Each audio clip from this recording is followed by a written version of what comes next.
I love it. I love it. Welcome, everybody. Gate 7 International. There is the surprise, the new intro. I hope you guys liked it.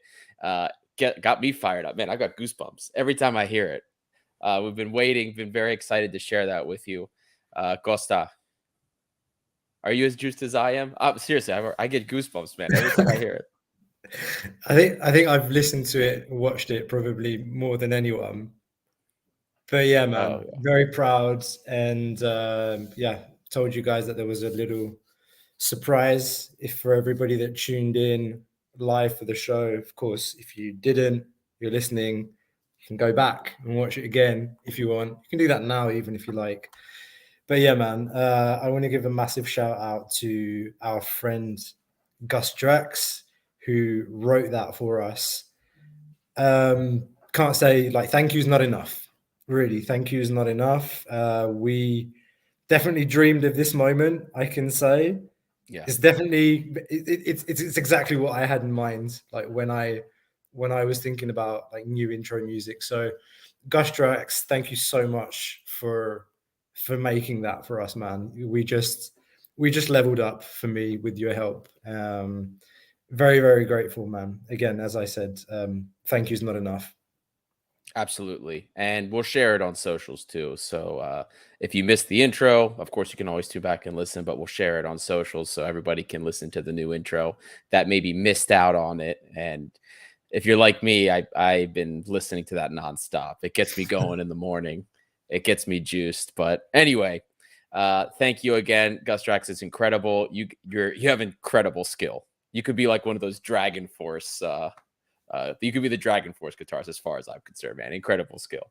Uh, Glad to have you guys back. Lovely Sunday, not just because of the intro, but because we won 3-0. So big stuff coming up, a lot of discussion to get to here. And for everybody, as always, don't forget to like and subscribe. You love that intro. You love what Gus Drax did for us.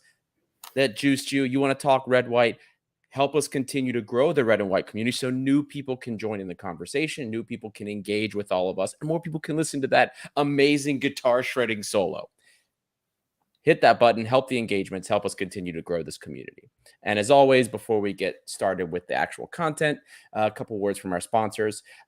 If you are shipping anything in and out of Greece, from the United States, the UK, Australia, doesn't matter. Check out our friends Piraeus International. You can visit them online, www.piraeusintl.com. For any of your transshipping needs, you can give them a call at 410-675-4696. And Champions League is back. Champions League, Europa League, Conference League, which means betting time is back. Now, I messed up this week. Schedule was awful, so I did not get any of those betting cards up. I do apologize. I will fix that for next week. So hit the promo code GATE7INTL and use it at betus.com.pa when you set up, and you get a 125% deposit boost. And you guys can bet with us. We will do our best to try and give you guys the best bets and make the most informed bets, even if you're not using BetUS, whatever platforms you use, so that you can make some money. And we would love to be able to help with that. And also, before we get into some post-match, Costa, Olympiacos BC. These guys, these guys, they're such a joy to watch this season and last season too. It's an insatiable desire that they have to just keep on winning, and I think they've picked up a really a really good groove coming towards the end of the regular season in the Euro League.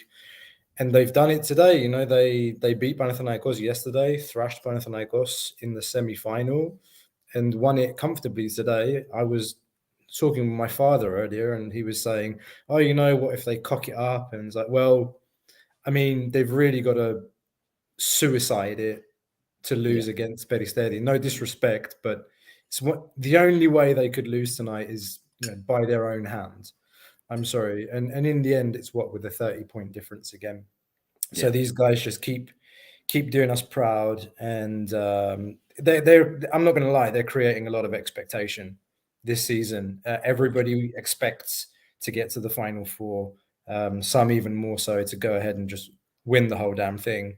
But if anything, whenever you watch the basketball team this year, you're entertained. Like you're enjoying what you watch. You feel the team atmosphere. The family spirit in the team, the fight, the passion, everything you expect from Olympiacos. And big up the basketball guys once again. Onwards and up. Absolutely. Yeah, seriously. And if you're not even a basketball fan, guys, they're fun to watch. I have never watched as much basketball as I have this season. They are so much fun. You never feel like we're out of it. Even if we go down at any point in the game, you just always feel like we're in it. I know nothing about basketball. I never played basketball, but they're so much fun to watch. And I have been following along this season, and it's going to be because of them this season that I continue to watch it. End of last season and this season. So some great characters on the team, and it's really been a wonderful ride. So I really encourage all of you guys to watch the team, follow it, because they're a lot of fun. Got to get the red point guard guys on here again. Speak to them. And then one more thing that I forgot to bring up as well, Costa. Olympiacos volleyball in the Euro finals against Maccabi Tel Aviv.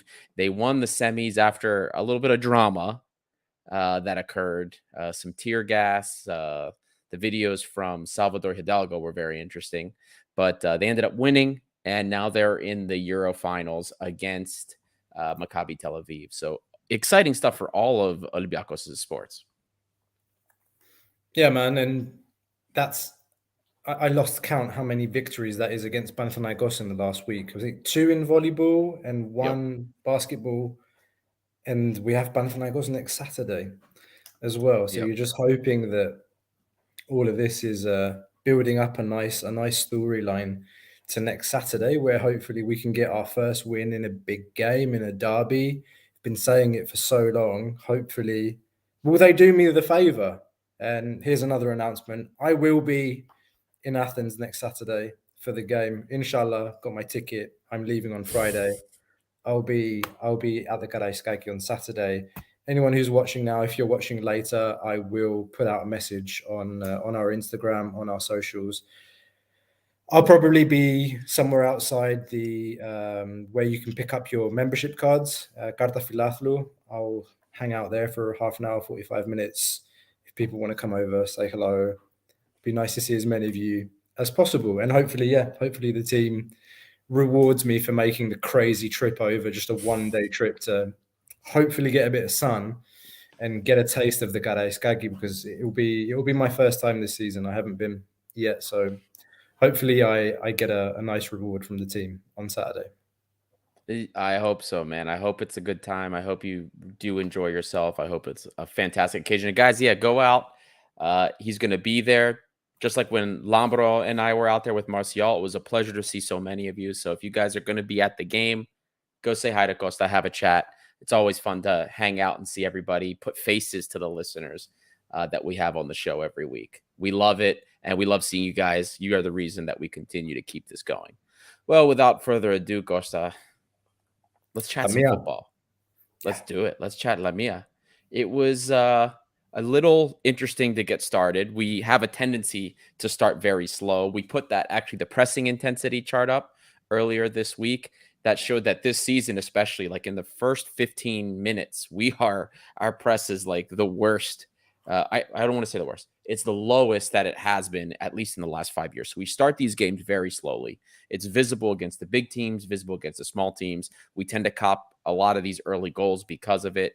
But then the press seems to scale up, and it was the same with this game. Things did seem to scale up after a while.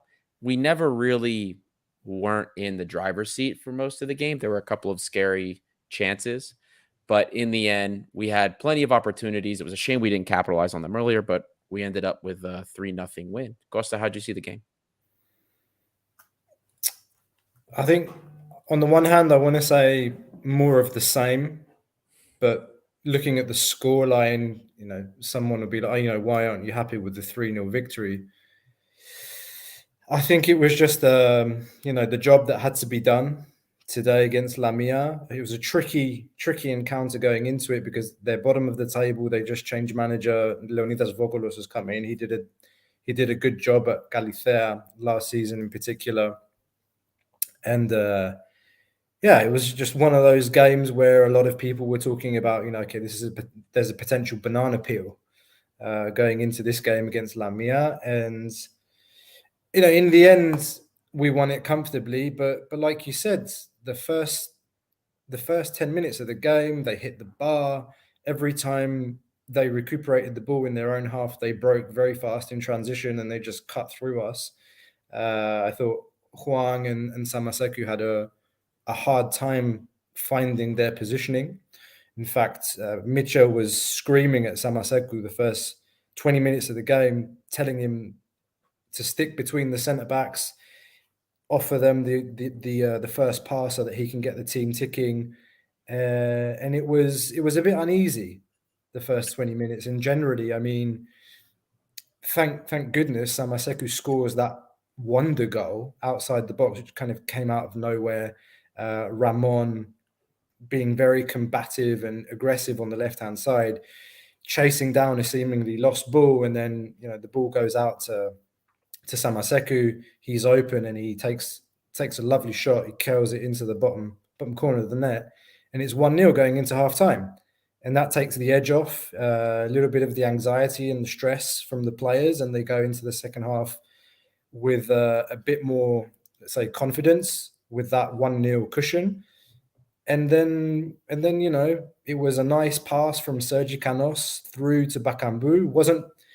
There was no team build up. Yeah, it's just a ball that found itself in Sergi Canos's feet, and he plays a lovely through ball that cuts through three players of the opposition, and it's a lovely finish from Bakambu with his left foot. 2-0, and then 3-0 at the end. Pep Biel gets the third, and again, it's one of those games today where Biel is he's not been great, but not by any stretch.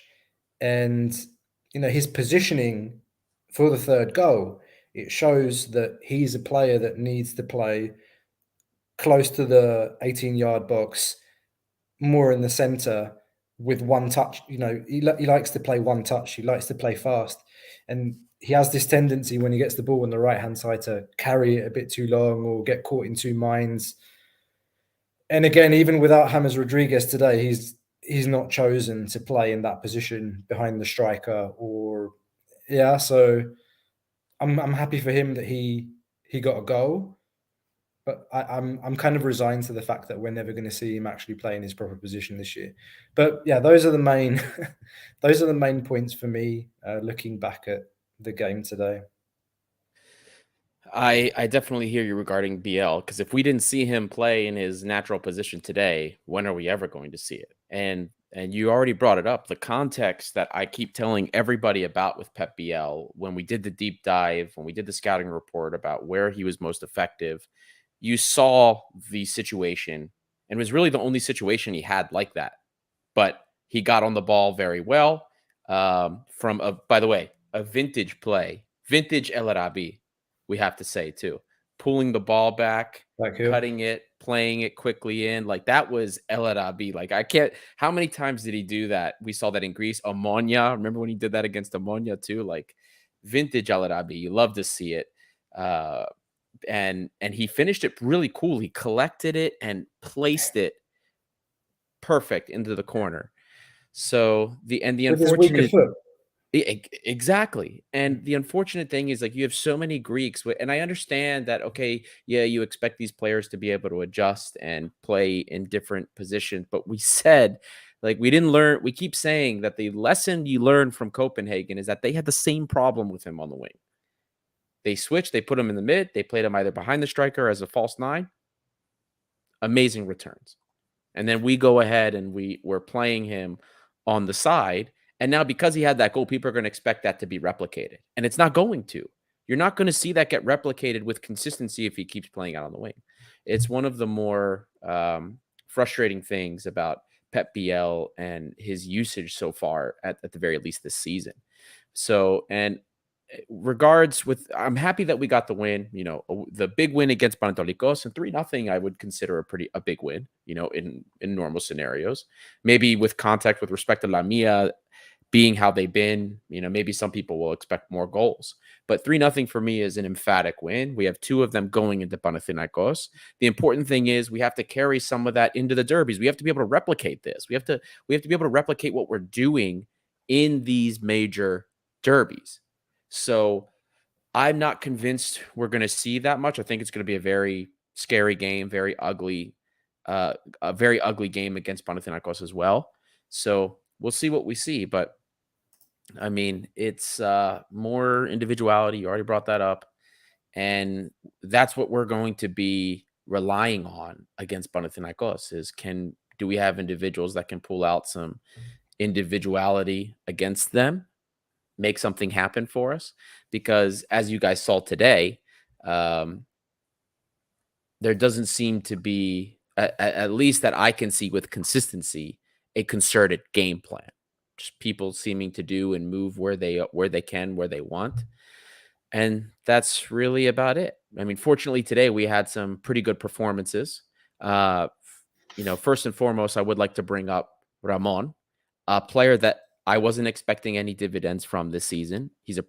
I saw him as a project signing. I didn't expect much from him, but today got an assist.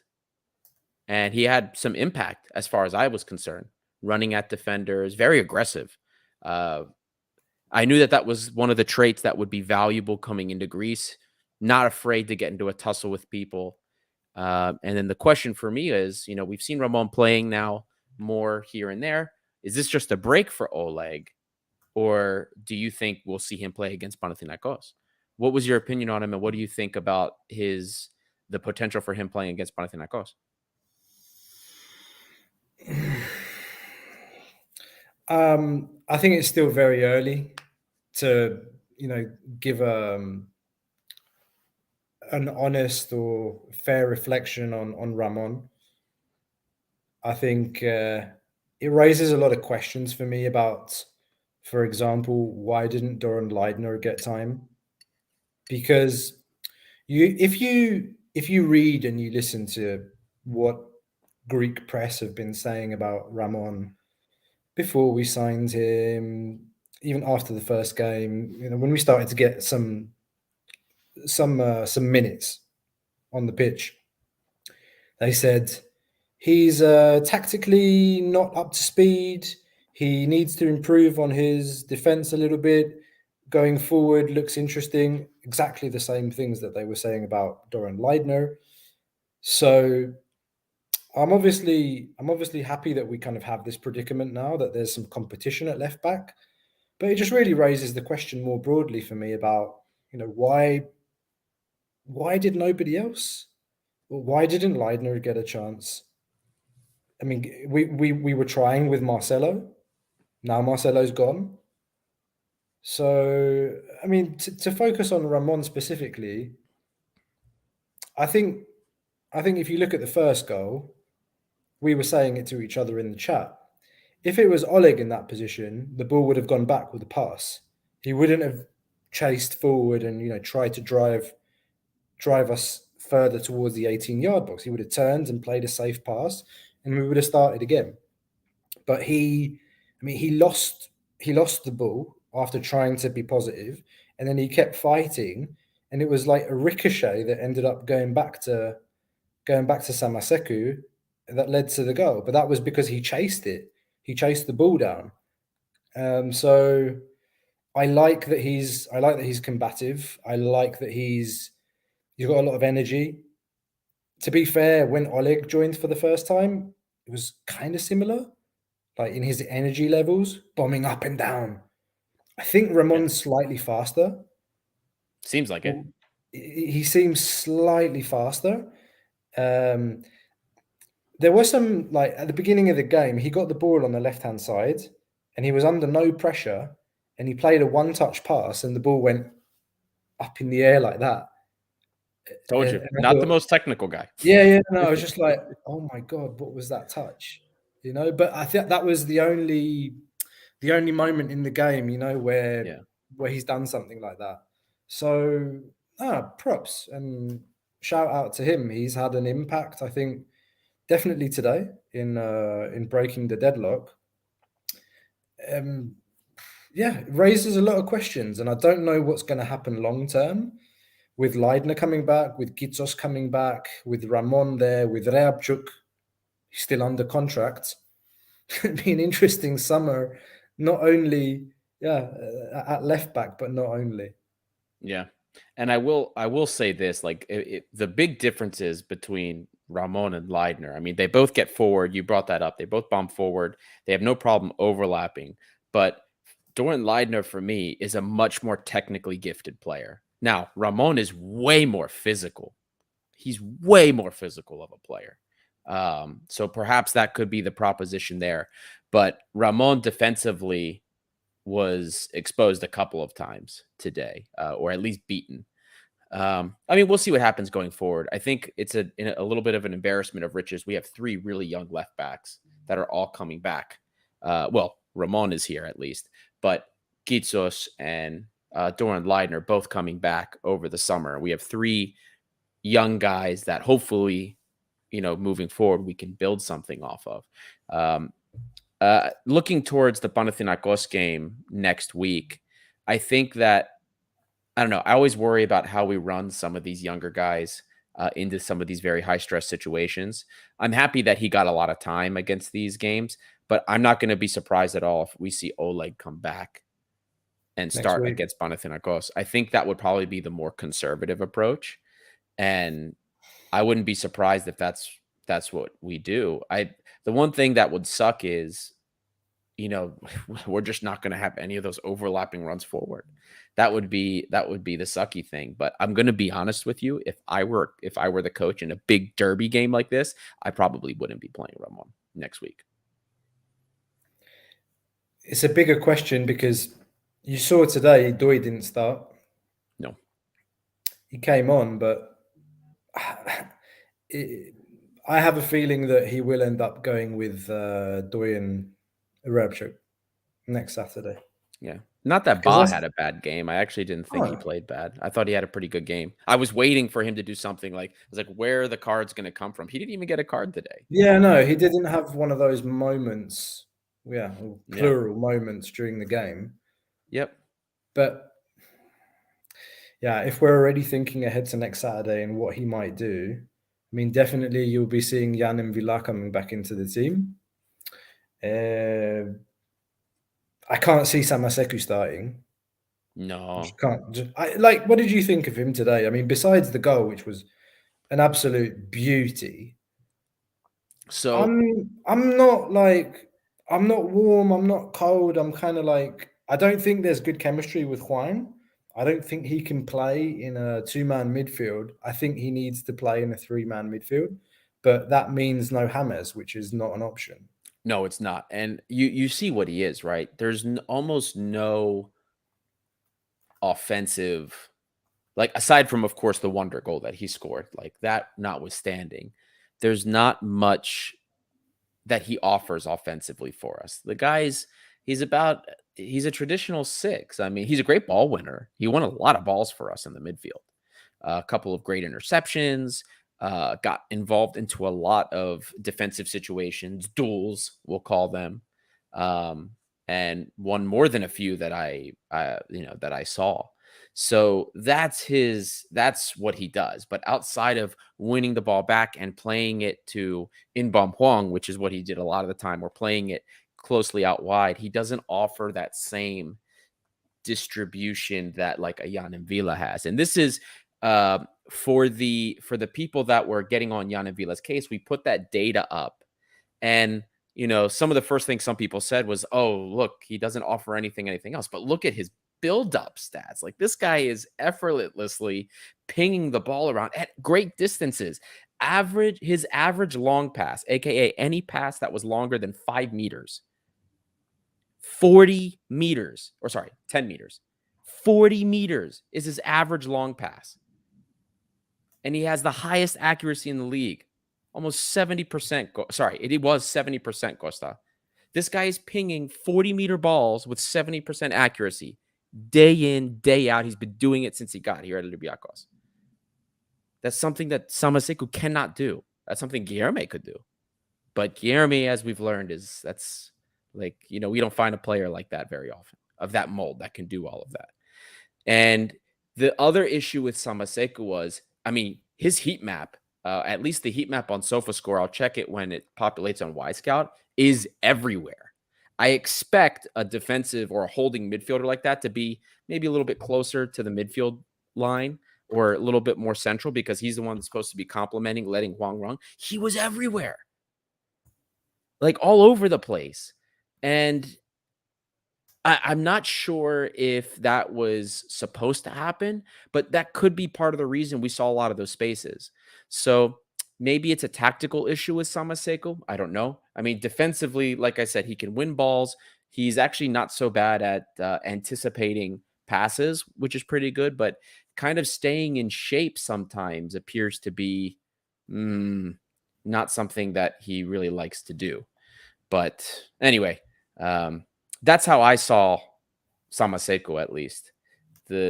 Has some great defensive traits, but offers us nothing offensively, and it's very difficult to determine his tactical acumen. That's how I see him. Now, of course, we haven't seen a whole lot of him this season. You have to see a lot more to really make that determination. I think all in all, he's only played a few hundred minutes if we tally it all together. But what do you think? I think that's a problem that we've seen in the team definitely after Christmas, is that there's an issue with some continuity. I mean, Samaseko had an awful game against AEK with that own goal in particular, and then didn't play, and now he's back in again today. He's in a different system. He's playing in a 2-man midfield. Against AEK, it was a 3-man midfield. I think it's the first time he's played with Huang, if I'm not mistaken. So, we clearly know that there's an issue when it comes to chemistry in the team, but it's not the easiest thing in the world, just kind of chopping and changing and being a bit part kind of squad player like Samaseko or Fortounis today. And Fortounis had a good launch, let's say, after Christmas, was an important player for us, and then just kind of disappeared for 4 or 5 games. Wasn't in squads, wasn't coming on a sub. Today he started. He had a way below average, like below par game. Oh yeah, It was too slow, held the ball too long, kept getting knocked over too easily. Yeah, it's on him on the one hand, but also it's not easy. It's not easy for anyone this season, I think, especially if you're coming in and out of the team like that. yeah. No, I agree with you. And let me ask you, while you brought up the subject of Cosas Fortunis, what everybody's allowed to have a bad game here and there, right? He had a bad game today, we can say. I mean, I love the guy. You guys all know I love midfielders. I love players like him. And for me to say, which I believe he was probably one of the worst players on the pitch today, the number of times he lost the ball. He did have a couple of balls that went, a key ball. He had the opportunity where he probably should have scored. If he hits that a little harder, it goes in. Where what was the defender's name? When we had that triple chance. Yes, and I'm trying to remember the defender's name that blocked the right on the goal line. Anyway, he hits that a little harder, he probably scores. So he had a couple of chances, but from the beginning, when the game started, this ref was not calling anything. The whistle was staying, in the pocket. And during the course of all of that, you have to adjust as a player. Like, okay, the first couple of times when he gets fouled, taken off the ball, all right, you know what? But when you see the refs not calling that and these players are getting in on you and physical, you need to give the ball up. You're not drawing the fouls. You have to get rid of it quicker, and he never adjusted. And he just kept losing the ball. SofaScore has him with 19 losses. He lost the ball 19 times. That is way, way, way, way, way, way, way too much. Way too much. Yeah, it's not a good, it wasn't good from him today, but I saw a lot of, not just in our own group chat, but I saw on socials, there are a lot of people saying, oh, this is why you can't count on Cosas Fortunis. This is why you can't. the reason he plays, he's not playing just because. We don't just throw him in there just because. You guys saw the data that we put out regarding Costas Fortunis. For the time he's on the pitch, he offers us a lot. Yeah, he had a bad game, but I think we do need to be maybe a little bit more either aware or accepting of what his role with the team is. And I think we had talked about it. Was it last show or the show before where we said probably in an ideal situation, James plays 60 minutes, then you bring Costas Fortunis on to close the game in that type of situation. You know what I mean? But that's how it is for me. There's some comments coming in saying that BL was probably the worst player.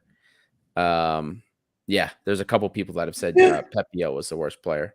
And I understand that. Totally underwhelming. It was totally underwhelming. And then he got into a position where he can actually do things, and he scored. But that's what my point is. He was not playing in position. Costa was. And, and he ends up getting a goal out of it. So I'm sorry. In the end, I do agree for the most part. I wasn't impressed with BL and how he played, but he ended up getting a goal and Costa didn't. And result does matter too, guys.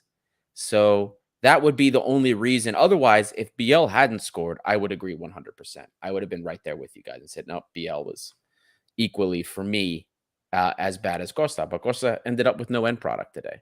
So for me, that says something. As much as I love the guy and as much as I believe that he offers us chances and opportunities, he didn't have a great game today. You guys, a lot of you haven't understood what kind of player this is, BL. If you think he's a winger that's going to get the ball on the right-hand side and run at people, no. I'll bring this comment back up. He's a one-touch player. He likes to play in and out the box in the middle. The first game he played with us against, who was it, Olympiacos, just after we signed him. We signed him. 2 days later, he's in the starting lineup, goal assist. I think that's the only game this season in the Greek league where he played in that position.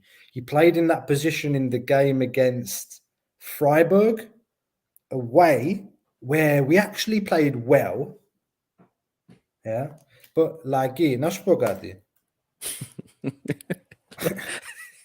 Lucky kills me sometimes, man. I love Masouras. When Masouras was having a banging season last season, you didn't like him.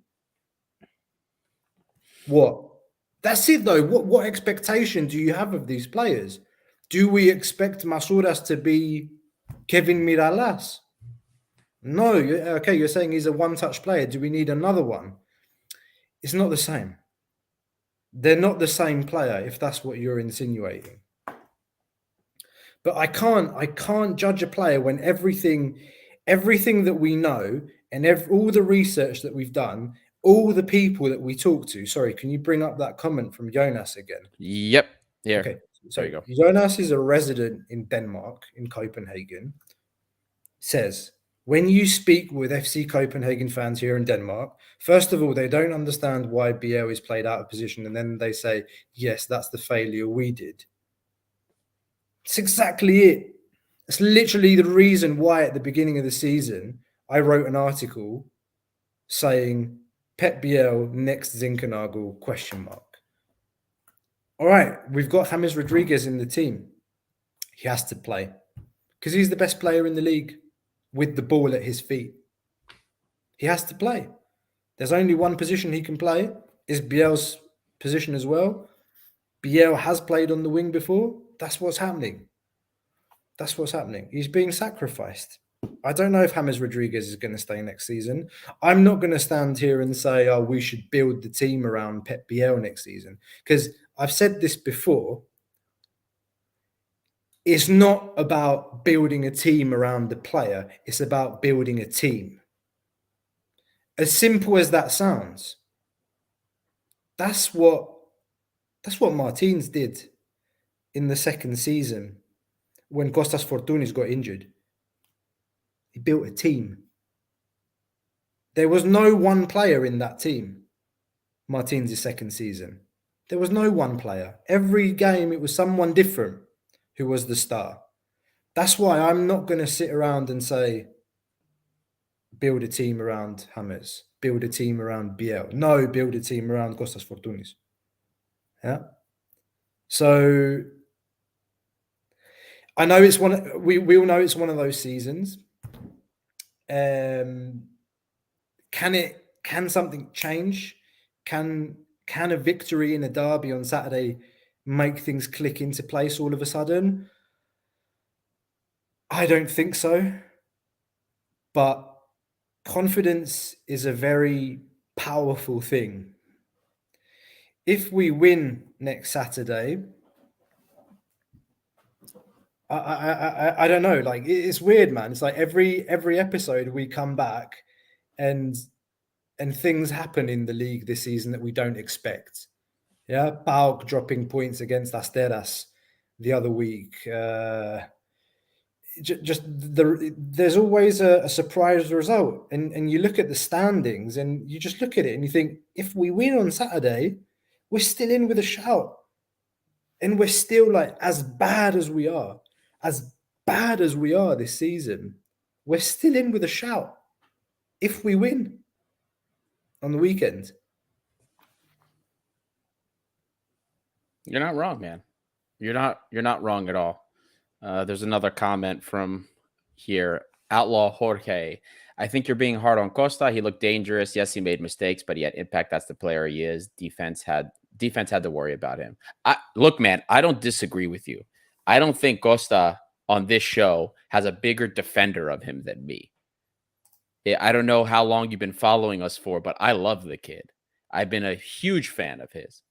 So I understand perfectly well the type of player he is, and I will agree with you that is exactly the type of player he is. This game, though, unfortunately, like we read between the lines a lot with this player. That's what we do, right? But in the end, as much as we talk about creation, who creates what, who's doing what, end product still matters. So if you're not getting end product, that does reflect on the performance. Like, we could talk about Yorgos Masouras, right? Who by far and away the lion's share of the audience, the lion's share of the Olympiacos community, think he's a terrible player. But if we look at the runs that this guy makes, how often he gets open into the box and creates situations because of the runs that he makes, how he tracks back, it's a completely different conversation. But end product matters. And Yorgos Masouras hasn't had end product this season, which is there, and therefore it's why he's not looked upon kindly. But to be fair, even when he was scoring goals last season, people still weren't huge fans of Masouras. It's like he's only valuable if he's scoring. But that's a discussion for another time. And as far as I'm concerned with Kostas Fortounis, bad game today, but I am still of the camp that he needs to be playing for us. We need him because he is one of the more creative guys that we have. I mean, it still speaks volumes to me when we did the stat comparison of him and James Rodriguez, and Kostas Fortounis playing out of position for the most part, mirrored in so many ways what James Rodriguez offered. Better tracking back, obviously, but his actual end product, his goal threat per 90, a lot of it was better than James. Now, James had him in build-up by far, but the fact that it was so close speaks volumes about the talent level and what he can offer. So I'm not going to agree with the people that think, oh, see, this is what we got from Fortounis, that's why he shouldn't be on the team. I will disagree with that every day of the week. But I do agree that he didn't have the best of games today. But I think that there's something that we're not saying in all this conversation is that we still have no wingers. Bertucci wasn't even on the bench today. There's this whole talk that he's not ready, he hasn't acclimatized. But I'm calling bullshit. But Sergi Canos for me he looks like a very tidy player, like that plays with passion, but that just does the basic things well. He does everything well. Like when he plays a pass, it's accurate, it's to feet, it's along the ground, it's well executed. When he played the through ball today, Beautiful pass. Yeah. Gorgeous. He's just a tidy player. He does the things that he should do and he does them well. He's okay. Like when he gets the ball at his feet and he's one on one with the defender, he'll hold the ball. He won't lose the ball. He'll protect the ball well. He'll try and dribble. If he doesn't, he'll put his body in the way. You know, things that he's picked up in England clearly. So, but I was a little bit disappointed not to see him on the right hand side today, because I feel like he can be a bit more effective there in making some runs off the ball, those diagonal runs into the box. He didn't really get into the box today as much as he did in the last game where he was out on the right. And I'm just going to read this comment. You pulled this up from George Gandilis. Says, Canos looks very promising with a little more game time. Looks to be a good fit for us. 3 games, a goal and an assist after his mother passed, and the way our form is and currently as a new player is impressive. There's another comment that I wanted to bring up. To my point about us having no wingers, Gary played 36 minutes in Freiburg. Today he broke the record, just 6. What an embarrassment. Did you see the action? It was in the second minute. He flicked the ball past the attacker in our own half, and then you just kind of saw him look a little bit uneasy. And this is before the 3rd minute of the game, the first time the ball comes to his feet. What else do you want? I don't know what to say about that, man. Like after last week when he rolled his ankle, that was early on too. I would never have started him. This guy is as Martial said, he's worse than Glass. Glass is stronger than Gary Rodriguez is. I used to joke with people. I used to call him Glass Leg Gary, but I think that is probably not giving enough credit to Glass. That's the unfortunate thing. I don't get I kind of, when we saw him, I was like, this guy's going to get hurt. Like he just, after what we saw last week, there's got to be something else wrong with him. And then here we go again. It's just crazy. It's just crazy. And this guy's on contract for 1 more year. We're stuck with him for 1 more year, Costa. We got to get rid of him. That's absurd.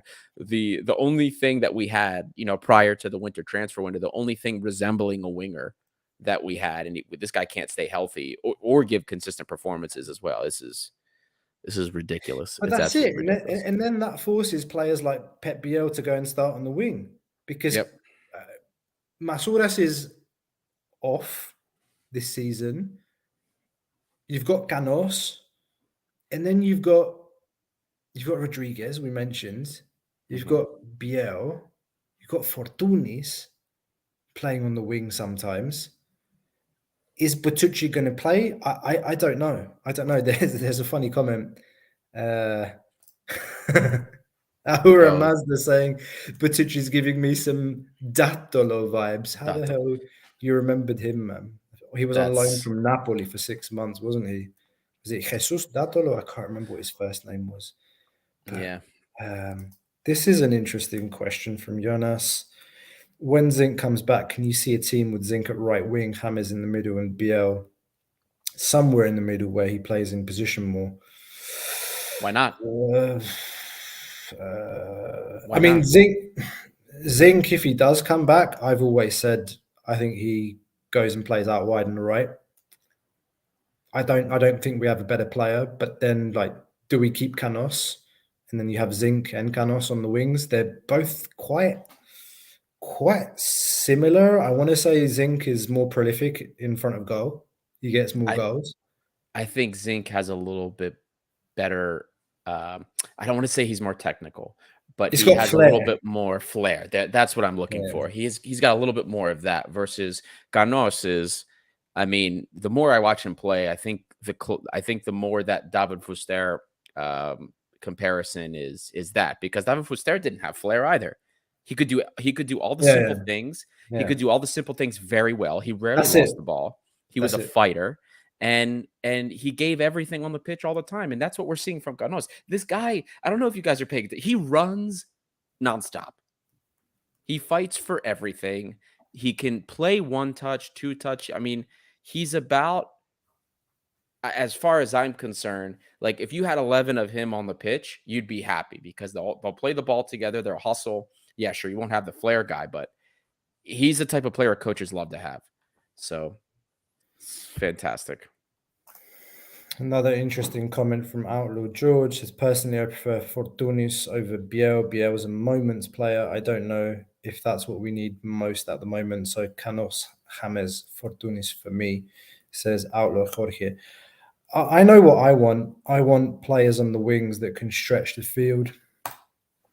That's what I think this team badly needs. And I think we're getting it from Rodinei and Ramon to an extent, but I think we need to be getting that from our wingers too.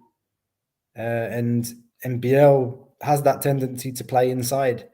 He gives the space to Rodinei to go up, but then that leaves us very weak in transition because Biel's inside, he's very narrow, and then Rodinei gets forward, and then it's easy to just ping a ball over the top into the right where they're both upfield, and it's dangerous. And there were some comments earlier about that saying, Biel, when we lose the ball, he looks lethargic or he looks like he doesn't want to track back. That's what happens when you don't have width as well, when you play too narrow up the field and you give too much space to the fullback, or you rely too heavily on the fullback to provide that width and stretch the fields, stretch the defenses when you're going forward. So there's the balance. That balance isn't there.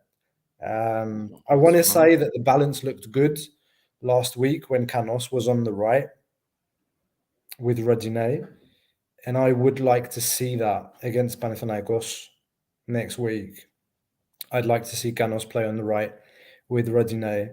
If that means Biel's benched, I don't know. Like, the left-hand side for me is a real enigma. Like, Oleg and Ramon aside, who do you play there? Masouras, who's out of form. Biel, again, once on the right, once on the left. Fortunis on the left. I don't know. Maybe as an impact player, but not to start. Not to start him.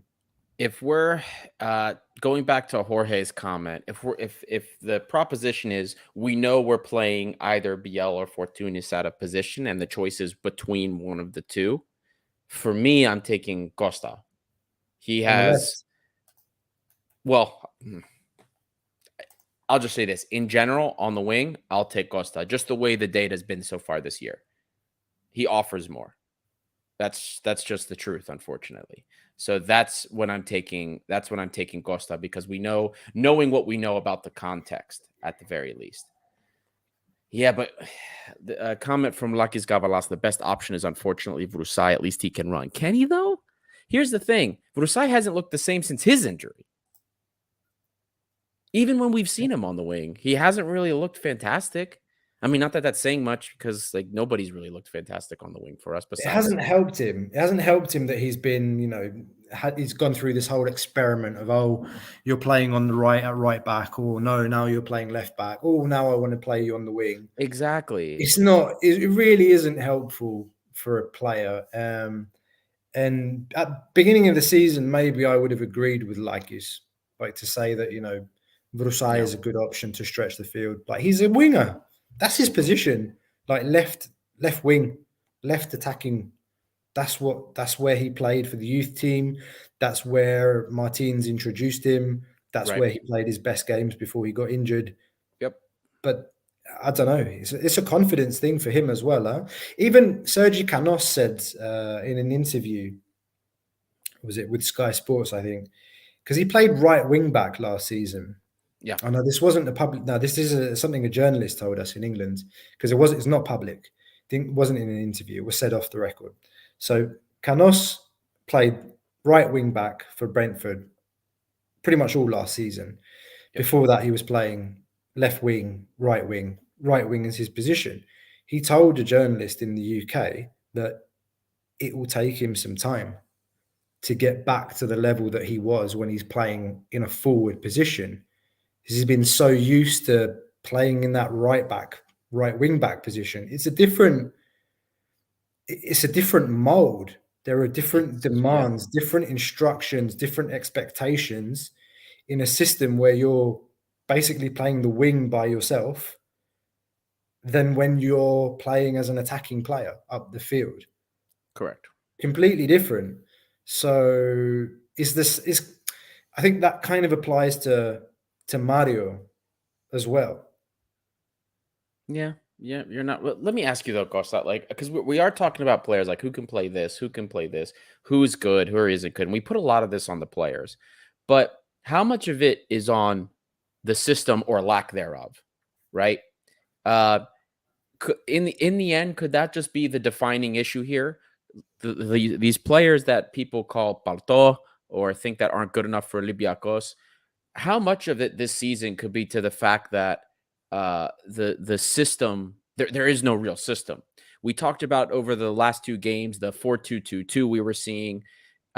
Today they lined up like it again, but it was very clearly 4-2-3-1, very clearly, and the shape doesn't stick around. People just move and occupy spaces, and maybe that's just the name of the game for Michel. I don't know. I have had a very hard time. We brought this up before. With Corberan, it was easy to tell what he wanted to do. Yeah. It didn't execute very well, unfortunately, which is why the team got rid of him. We didn't get the quick results. But I am having such a hard time figuring out what it is Michel wants to do. From the inconsistency in our press, especially the fact that it starts so low, which doesn't make sense because he's supposed to be a high press guy, to the movement in the mid, the shapes, it's so disjointed, and I can't figure it out. So we talk about this player can't do this player can't do this, play with this guy. How can we expect any more of these players in when we can't even figure out what they're supposed to do, when we can't identify a system they're supposed to play in? Here we are, where players are clearly being played out of position, but tack on top of that the fact that there is no real system. So you're playing out of position. You don't even know what your role is supposed to be. I mean, we don't know exactly what they're working on in training, but if you don't know what your role is supposed to be and you're just being motivated to do what it is you do, which is my belief is what's happening, what can you expect from some of these players? Is it that they're not Olympiacos material, which I'm sorry for half of the players I hear about, it's bullshit? Or is it the fact that this lack of system and the fact that it's the lack of system and the lack of understanding of certain players' roles is hurting overall production for everyone? The result in the end, Ari, is that you have a bunch of players, 11 players out on the pitch that, all you can expect from Olympiacos is moments of individual brilliance to unlock a defense, to break the deadlock, to score a goal. To be fair, in the 6-0 win we had the other day, or was it 6-1 against Panathinaikos, there were some team moves. But there you basically relying a lot on James' ability when he has the ball at his feet to get things moving, to see things happening on the pitch before they happen. And players like Rodinei making runs in behind and being found with those diagonal balls, Mvila or James, yeah. So, to this point about 4-2-2-2 or 4-2-3-1, I think I've said it before on the show. There's no real system. There's no real game plan. I think when he sets up the team, if I could imagine James Rodriguez asking Mitchell, our coach, where do you want me to play? The coach's response will just be like, mate, boy, you just go out there and do your thing. You just go and find the ball and make things happen. That's all you say to James Rodriguez. You don't say to James Rodriguez, James, you're going to play behind the forward. I want you to support Bakambu, who's going to be making the first press, and I want you to be in behind him to make sure that we recuperate the balls high up the field, and then generate counterattacks. It's like what? That's so. that's a real problem, like with this team's identity this season that I find. I may have mentioned it before, but it's established now that Bakambu is our number one striker. He's our starter. And Bakambu's got some pace. Like he can knock the ball forward and run. He can run at defenders and try and make them make a mistake and feel awkward under pressure. But if behind you you've got a player that can't do that, then what's the point in pressing? I mean, what's the point in pressing high up the field? Right. If you do that, then you just create massive spaces for players to run into, or for just an easy pass into space. And then loads of time for a midfielder or for anyone to begin a build-up. So that's a huge problem, like for Olympiacos this season. It's a huge handicap that we have when we play with James Rodriguez. Is it made up for in terms of the benefits that we gain from having him? Yeah, in Greece, we don't pay the price as much, you could say. This is a big question now, of course. Like, what do you want to do going into next season? Because there's this, a big question mark hanging over everyone's head. Like, is James Rodriguez going to stay next year? And some people are saying, "Oh, we need to keep him at all costs." And then you go back to my question earlier, or my point: do you build a team around James Rodriguez, or do you build a team? Look, we build a team. That's my preference. When I was younger, I would buy shirts with a name on the back. And actually I bought a Marcelo shirt as well, because Marcelo's Marcelo. Okay. Didn't work out. I fell into the trap like a lot of people. But okay. Like, the point is, it's the badge on the front of the shirt, not the name on the back. Yeah. Exactly. So it's all about the team. It's not about making one player get the team ticking, because then if that one player gets injured or he's unavailable, what do you do? Yeah, exactly. I think the key point of that you can take from Martins' first season. You could very much argue that in that first season under Pedro Martins, our attack went through Kostas Fortounis that season. It did.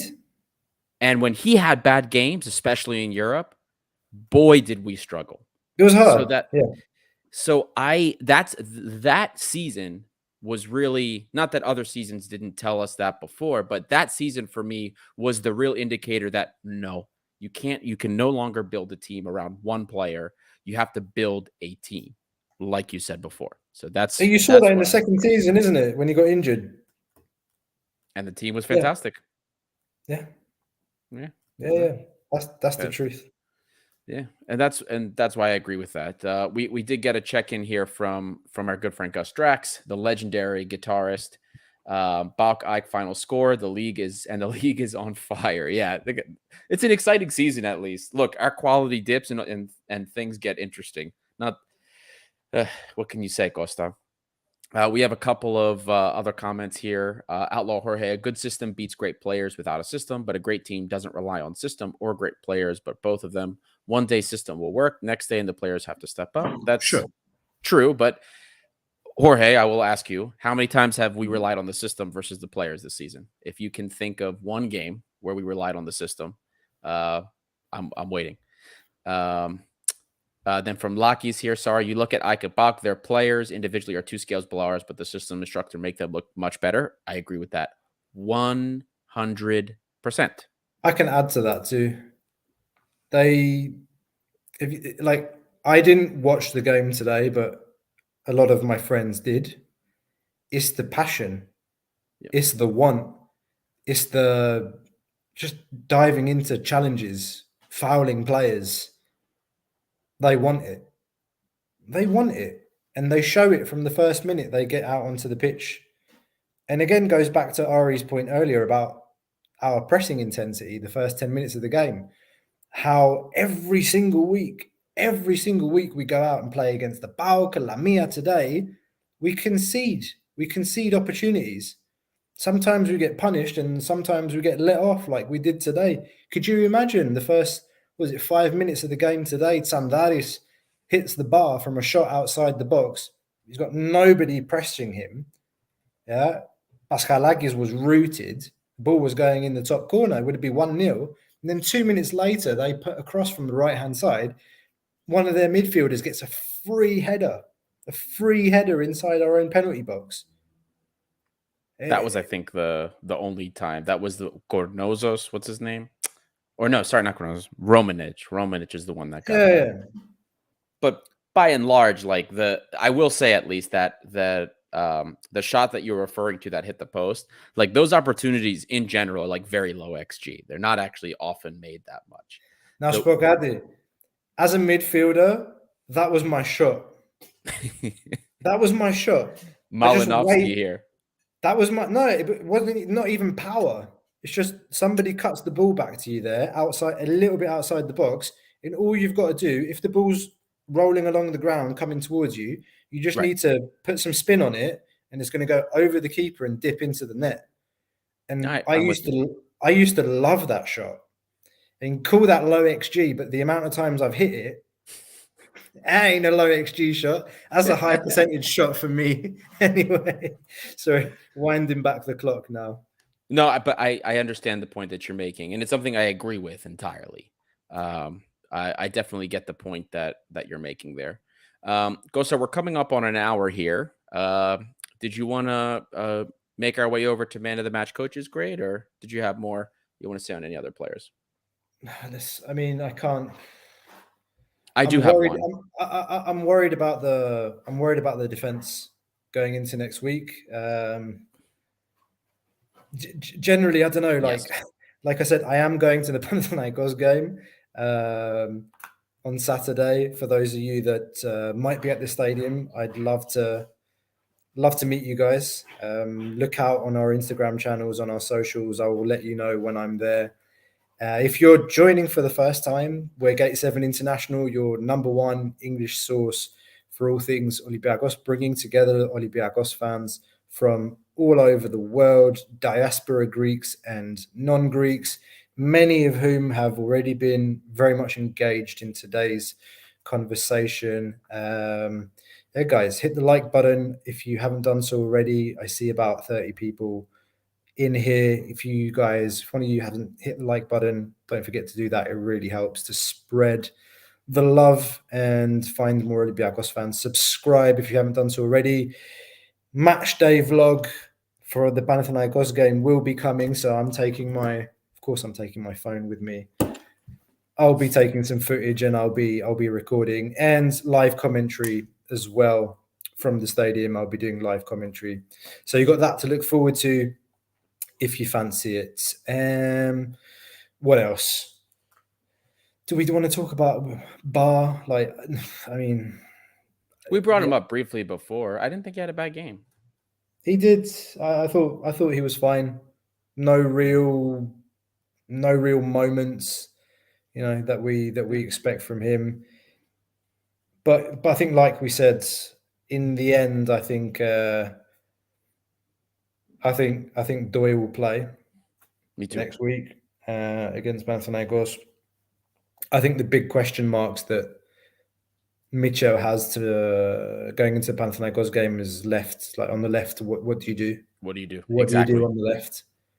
Because for me, like, all right, I can name a lineup and you can tell me if you disagree for Panathinaikos. I'd go with Paschalakis in goal, Sokratis and Doi, Rodinei at right back,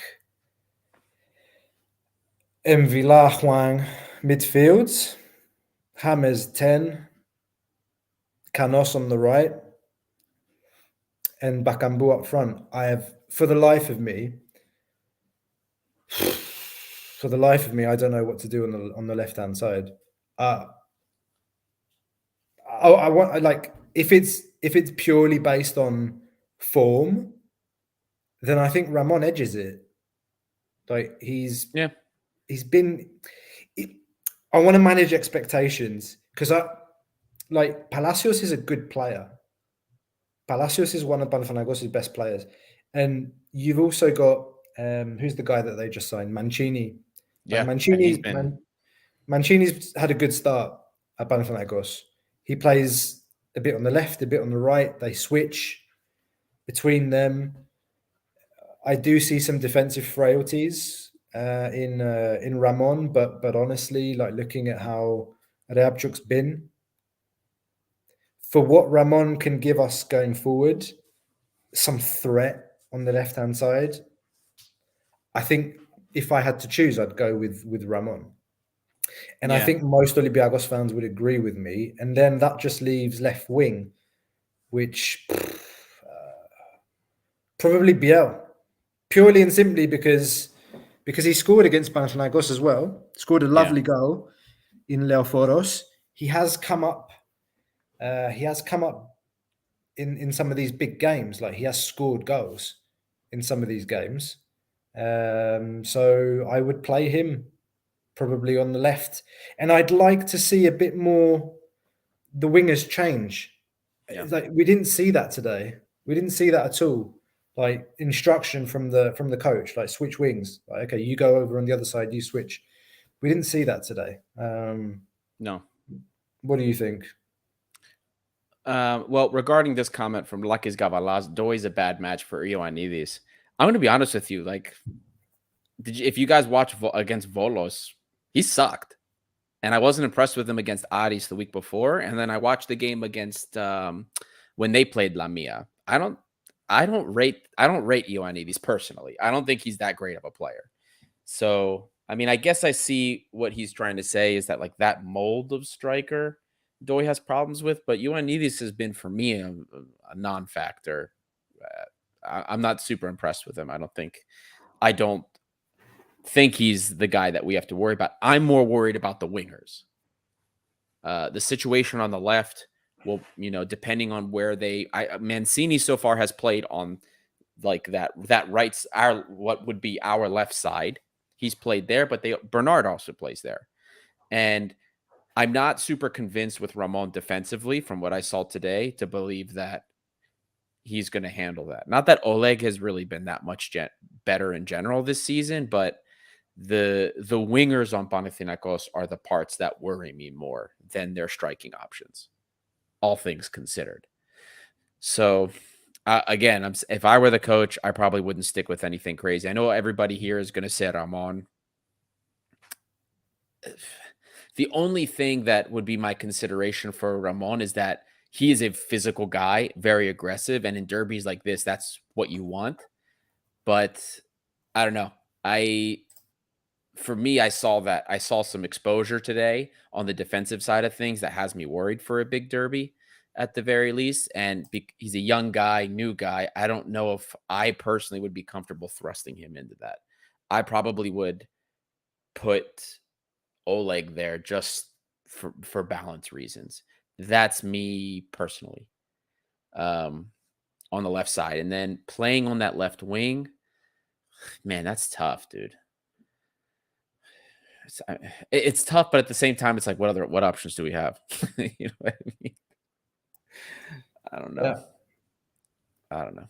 It's tough. It's tough. I mean, for a derby, I had somebody that tracks back. I don't think Masuros would be effective, but BL tracks back. So Yeah, more than Fortunis, for example. But I'll say it again. I think Fortunis is someone I'd like to bring on as a impact player. But then you've also there's a case to be made for Valbuena as well. Huh? I mean, yeah. I feel like he did more things than Fortunis did today in the 20 minutes, 25, 30 minutes he was on the pitch. Yeah, I would agree. He's a striker's dream, really, in terms of putting the ball into positions. Yep. He's still got a role to play. He still wants it. If he can control himself, because I didn't like what I saw from him against Karagüzü Liga, like yeah. the falling Some of it too around much. and it's like bitching at players when we were 2-0 down. It's like when we're 2-0 down and it's stoppage time, I don't want you bitching at team like the other team. I want you to drive us forward, like get us going up the pitch. So I I agree didn't, with that. yeah, I don't. It reminds me of the shit that Karagunis used to do that I didn't like. Like I Yeah. thought Karagunis was an excellent player, but we all know what I'm talking about when he'd Oh, like especially when he got yeah older. yeah when he got like a little somebody like tapped him on the back of the calf and he'd go over and like roll over 20 times and say, ah! Yeah, no, it was a bit much, but yeah, it's too many tens, too many tens. It's a Story of true the year. story. Yeah, Story quite of the year. exactly. Story of Do the you want to year. have a look at the table Oh just yeah, to, now that with just to the visualize I this? yeah, look at that. Look at that. So that's okay. So Panathinaikos is top of the table with 54 points. AEK lost 2-0, so they're still on 50 points with 22 games, one game in hand, which they may or may not win on paper. That's the Atromitos game that hasn't happened yet. So if they do, if AEK do take that game on paper, they'll move up to 53 points. And then, of course, we're in third place. And Yep. PAOK are on, well, they're on 47 now, so 2 points behind us. If we beat Panathinaikos, we go to 52 points, and that will put us 2 points behind Panathinaikos and potentially 3 points behind AEK. And that will be a few games before the playoffs start. So it's like I said right at the beginning of the episode. It's like it's been so bad. Like we think it's been such a horrible season, but we're still in it with a shout. And there were some comments actually as well. Like, do we think we can? People asking us, do we think we can do it? People want to see us finish second so that Ari can get his titties out. Some people saying that ever since Ari made that comment, that the team's made a big push. Oh, there it is. Yeah, you've brought it up. I don't know, man. I don't know, man. Maybe they're just like, okay, yeah, we need to get. I said second, so maybe they're like, we need to get first, so we don't see the titties. Look, I don't know. I don't know. Maybe it was the, or maybe they do want to see him. I don't know. I don't know, man. Maybe they're pushing. Who knows? It's going to get very interesting. But I wanted this comment because we didn't talk about the state of the pitch today. Gus Drax bring it up. We should comment on the field, the actual sheep or cow field we played on today. Congrats, Lamia. Why didn't we bring out any of our tape measures today? Talk about how shitty this field was. Can measure the unevenness of that field. I'm sure the goalposts were uneven too. The grooves, all the dead grass. We get, that like as a league, we can get money. We get money from UEFA to fix our fields. God, it's unacceptable.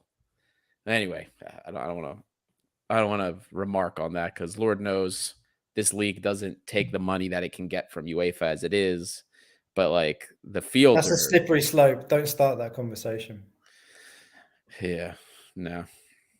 Do you just want to do man of the match coaches with Greg Costa? We can get in on that. Yeah. For those of you that are also watching live right now, let us know who you think your man of the match is. There is an ongoing poll going on right now.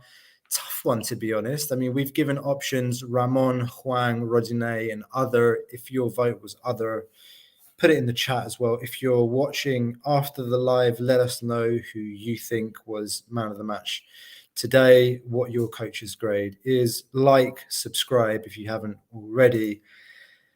My man of the match.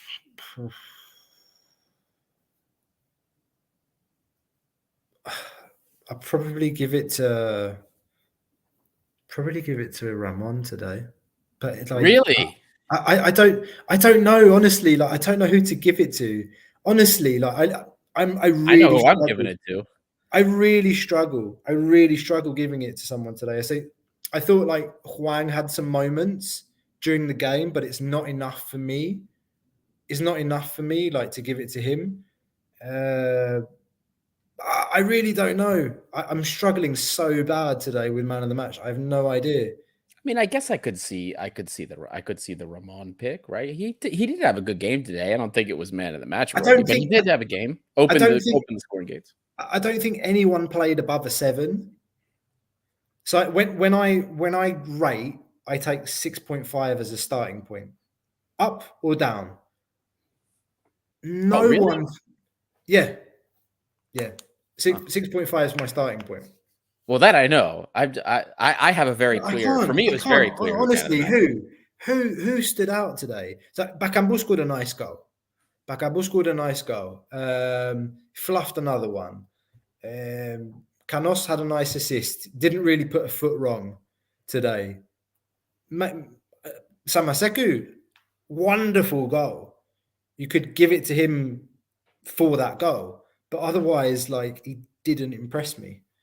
Besides the goal, No, Samaseko for me is not a shout. As far as I'm concerned, I wouldn't have given it to him, even though he had a great goal. I wouldn't have given it to him. who's your man of the match then? Because you said it's clear.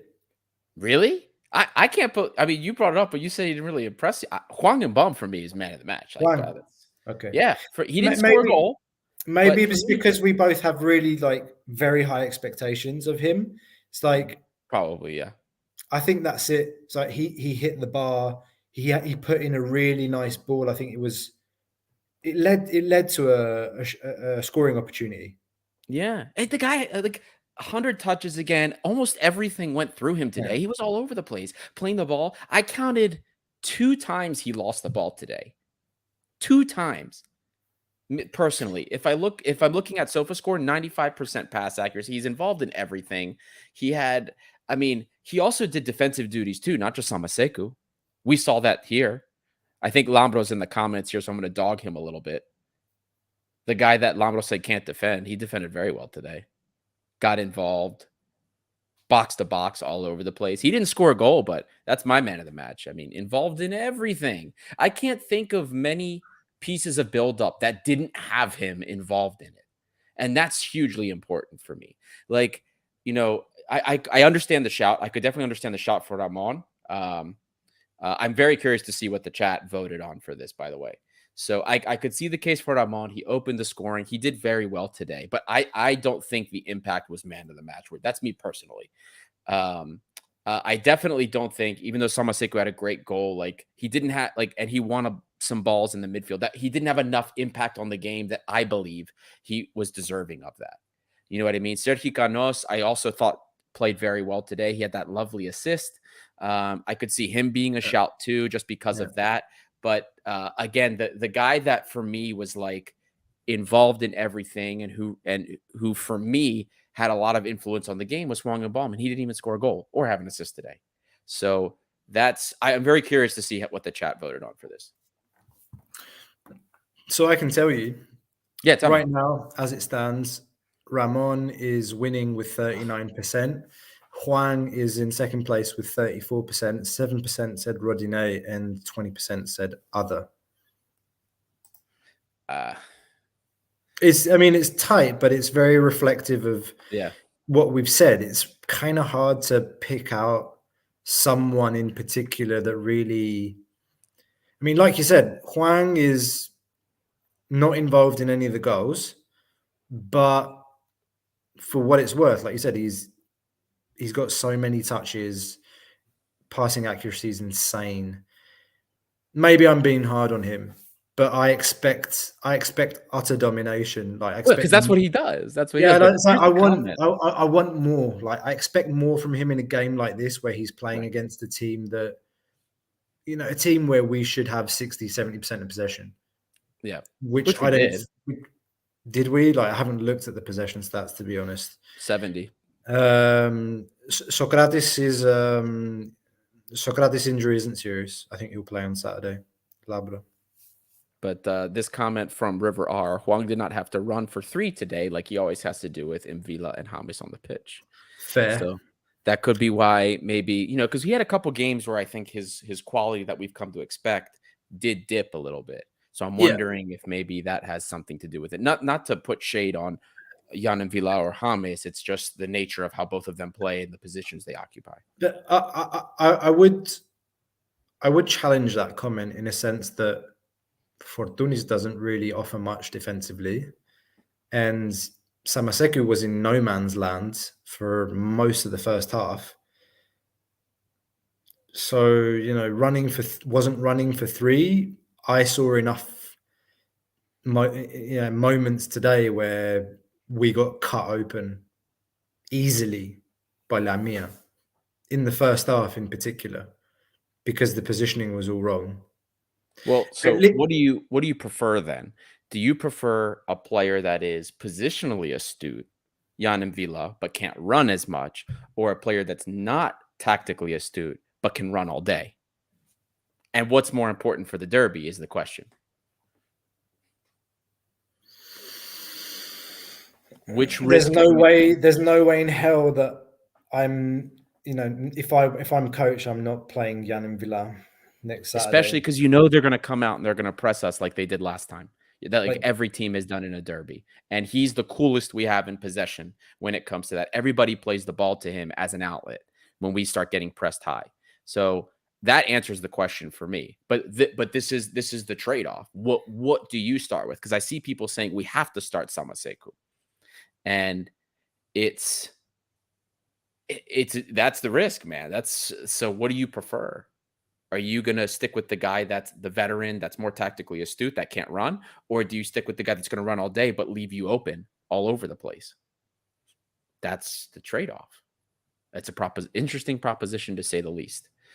Yeah, I don't know. It's a question of balance that we don't have in the midfield. Yeah. I mean, lot of that. It's a big discussion, right? It's like Jan Villa's contract's coming to an end at the end of the season. Samaseku's on a loan with a 14 million euro release clause, which we're never going to pay. So then you're left with Hwang as your most valuable asset going into the summer. Let's be honest here. Like, there are going to be bids for Hwang this summer. Yeah. Yeah. I don't know if he wants to stay. A lot of it's going to depend on what competition we're playing in next season. It's a real tricky one, guys. But like, we've got to base things on what we have now, what we know now. For me, Samaseku has to play in a 3-man midfield. 3-man midfield means no Hammers. Is that going to happen? But no way. I can't see that happening. Unless you stick him on the right, like we used to do with Rivaldo. That's what Bajovic used to do when we played in Europe. He'd play a 4-4-2 and he'd have Rivaldo on the formation that UEFA showed on the right. But it was one of those where you just say to Rivaldo, go out there, do your thing. Right. Exactly. But let's also say that Rivaldo was model professional. Even at the age that he came, he was very fit. Very fit for his age. Only ate fish at the club canteen. Go and watch our interview with Peter Filipakos, where he talks about diet and some of the other players, what they were eating. I remember what he said about Rivaldo. Every day fish and vegetables, nothing else. Never changed his diet. Even if you look at him today, the guy's ripped. The guy's still ripped. Oh yeah, still. It's crazy. Him and Giovanni. Yeah. Can you imagine if Giovanni was in that shape, man? when he was playing, it's like I look at him now and I was like, dude, you weren't that fit when you were playing. Fuck's sake. Yeah, he didn't care. He was that good. You know what though, Kosa? I was just thinking about this, kind of like the Samaseku like out of position thing and not being tactically astute. We could walk that back and argue we don't know really whether or not, because of the formations or the tactics lack thereof that we have, if he really is or not. Because if we don't know what the coach wants from him, it's fair to say that maybe he doesn't either. He's just doing what he thinks is right, trying to play off of somebody. I was just thinking about that to be fair to the player. Yeah, I don't know. This is triggering a lot of different thoughts and discussion in the chat as well. Like Isabela's talking about a 4-4-2 with Canos, Huang, Samaseko and Villa, and James Baka up front. Do you know what? Like one idea that I had as well was like a 4-4-2 diamond formation. But the thing is, at this point in the season, if it's not something that we tried to work on during the winter, like the winter mid-season camp that they did in Spain, then you can't just say, yeah, I'm going to go and try a diamond formation and play Mvila as my 6, my holding player, my pivot, and then Huang and Samaseku as my 2 central midfielders, James Rodriguez as my 10, and then Pep Biel playing off Bakambu and just having 2 pure wing backs and that diamond formation in the middle. With the players that we have and the balance of our squad, for me, that looks like the best thing that we can play. It's like a vertical kind of tiki-taka with 2 wing backs that bomb up and down. But we're never going to see that. We're never going to see that this season. I will eat shit if we see a 4-4-2 diamond with Pep Biel playing as a second striker next to Bakambu and James as 10, Samaseku, Huang and Villa. That's my opinion. But I understand. The coach never tried it. Never tried it. Who knows what we'll see, man? I'm sure we'll get ideas. We'll get the reports from training, what he's trying. We'll get a better idea of what we're going to see there. But it's going to be interesting, man. This is like another one of those all important do or die matches because we win. Here we are. We're fighting chance. We're still there, top 3, as we get to the close of the season. But if we lose, it's just like, you know what I mean? It just looks that much more difficult because then we're going to have even more work to do when we get to the playoffs because our schedule's not getting much easier. So it's tough, man. And plus, like, if we lose another derby, like that's going to crush whatever momentum's been built up over the last 2 weeks. Like if we're going to want to carry this going forward, we really, really, really, really have to get some kind of result out of this. That's just me personally. Yeah, and the man that some people call Mr. Grumpy, or what is it, Grumpy Old Man, he's in the chat. We were expecting him to come and join us, but we're still waiting. No worries, Labro. He says, if we lose, the season's finished. Wrap it up, head home. Would be a historic embarrassment. Costa will be there, so we can't lose in my book, of course, because I'm going. There you go. Good luck.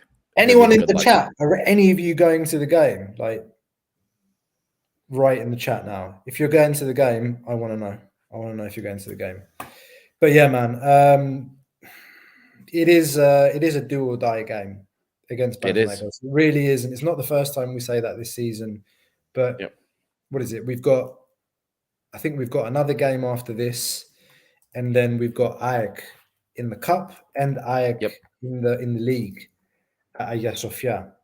Yep. After Panathinaikos, we have Olympiacos directly after them. That's like our one, like not derby type of match, and then it's all derbies. And then it's all derbies after that. Yeah, it's tough. It's tough. Well, guys, as we come to the close here, don't forget to like and subscribe. Can help us continue to grow this community. If you missed the new intro, go check it out. We're also going to post it on socials too. So I hope you guys like it. We love it. Gives me goosebumps every time. I get fired up every time I hear it. Amazing work by our good friend here, Gus Drax. I mean, this guy shreds. It's incredible. I wish I had that talent. Amazing stuff. Thank you again, buddy, for doing that for us. It is awesome. This is my favorite intro, obviously, that we've had. We've had some pretty good ones. Play it again now. Instead of the outro, play it again. You know what? That's what we'll do. Instead of doing the normal outro, we're going to play the intro again for you, and hopefully you guys like it as much. So don't forget, help us grow the red and white community, and thank you, everyone, for listening, especially if you made it this far. This is Gate 7 International. by the fans for the hip, by the fans for the fans. And I hope you love The Shredding by Gus Drax. See you guys later.